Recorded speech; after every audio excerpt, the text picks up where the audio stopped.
কুষ্টিয়ার কুমারখালীতে জননিরাপত্তা নিশ্চিত করতে পুলিশি পাহারা জোরদার করা হয়েছে।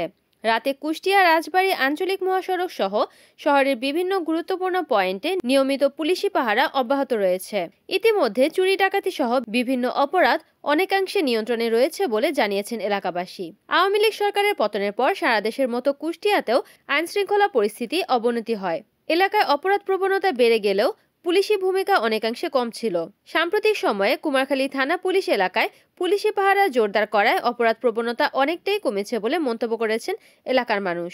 এ বিষয়ে এলাকাবাসীরা ও পথচারীরা জানান, আইন শৃঙ্খলা পরিস্থিতি মোটামুটি বেশ ভালো বর্তমানে। আর বর্তমানে আইন শৃঙ্খলা পরিস্থিতি ভালো বলেই আমি কুষ্টিয়া থেকে খোকসার উদ্দেশ্যে একটা বাইকে রওনা দিয়েছি। কারণ পথের ভিতরে আমার কোনো সন্দেহ নাই যে আইন শৃঙ্খলার কোনো অবনতি হবে, চোর ডাকাত ধরবে, এরকম কোনো সন্দেহ নাই বলেই আমি রওনা দিয়েছি। এবং এটা আমি বিশ্বাস করি যে আল্লাহর রহমতে পথে ঘাটে আর কোনো চোর ডাকাতের উৎপাত নেই। আইন শৃঙ্খলা পুলিশ, বিডিআর, আর্মি যারা আছে এরা যথেষ্ট কাজ করছে মাঠে।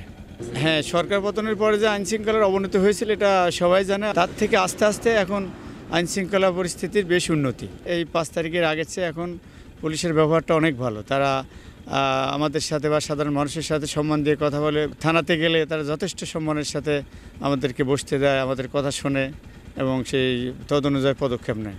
এখন পরিস্থিতি ভালো, পরে পরে খুব খারাপ ছিল, কিন্তু এখন বর্তমান ভালো। হ্যাঁ, এখন তারা তো খুব টলে রয়েছে, খুব খাটাখাটনি করতেছে। বর্তমান ভালো, পুলিশের ব্যবহার করেন খুব ভালো। এখন বর্তমানে আইন শৃঙ্খলা খুব ভালো। আতঙ্ক খুব ভয়াবহ ছিল তখন, এখন বর্তমানে খুব ভালো। পুলিশ ডিউটি করতেছে, নিরাপত্তা পাচ্ছে আমরা। পুলিশের ব্যবহার এখন অনেকটাই ভালো, ভবিষ্যতে আরও ভালো হবে। আমার সামনে এরকম কোনো কিছু পড়ে নাই মূলত। মানে সাধারণত আমরা এভাবে যাই রাত 9টা 10টার মধ্যে, কোনো সময় এরকম হয়নি, প্রবলেম কোনো সমস্যা হয়নি। হ্যাঁ, ইনশাআল্লাহ আমরা ভালো মন মানসিকতাও ভালো এবং মানে আন্তরিকতা, সাহসিকতা এবং মানে আস্থা আছে আর কি। আমি 84 থেকে 9টা 9:30টার মধ্যে রওনা করি। এই যে এইভাবে যা মাল সামালা নিয়ে এভাবে যাত্রী পাই নিয়ে চলে যায় আর কি। হ্যাঁ, ইনশাল্লাহ ভালো আছে, কোনো সমস্যা নাই। ভয় লাগতো যে যাতে পারবো কি না, পথে কি হয় না হয়, কিন্তু এখন আর ওইটা মনের কাছে মনে হয় না আর কি। এখন পুলিশের ব্যবহার ভালো না, রাস্তায় কোনো অসুবিধা নেই, আগের সাথে এখন ভালো আছে। রাতে টহলরত পুলিশের এএসআই আব্দুল আজিজ জানান, আইন শৃঙ্খলা রক্ষা করার জন্য কুমারখালী থানা পুলিশ সার্বক্ষণিকভাবে সর্বোচ্চ পরিমাণ রাত দিন আমরা অনবরত জনগণের জন্য কাজ করে যাচ্ছি। আমরা যখন টহলে নিয়োজিত থাকি, কোনো ধরনের দুষ্কৃতিকারী, চোর ডাকাত কখনোই কোনো জনগণকে ক্ষতি করতে পারবে না। জনগণ বিভিন্ন সময় বিভিন্ন ধরনের আতঙ্ক বা ভয় বা ভীতিগ্রস্ত ছিল, আমরা সেটা অনেকটাই কাটিয়ে উঠতে সক্ষম হয়েছি।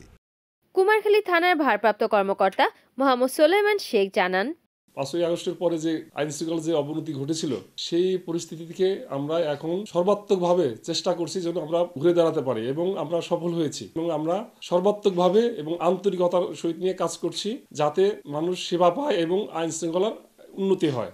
আমরা রাত্রকালীন টহল জোরদার করেছি, ফুট প্যাট্রোল সহ সর্বমোট আমরা 8টি পার্টি বের করি রাত্রিবেলা। পুলিশের প্রতি যে মানুষের একটা নেগেটিভ ধারণা ছিল, তো আস্তে আস্তে আমরা সেই নেগেটিভ ধারণা থেকে একটা পজিটিভ ধারণায় নিয়ে আসতে পেরেছি।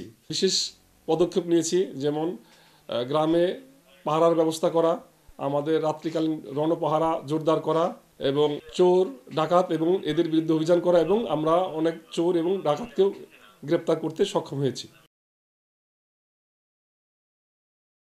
রিপোর্ট করেছেন কুষ্টিয়া প্রতিনিধি নাজমুল হাসান, এনএন টিভি।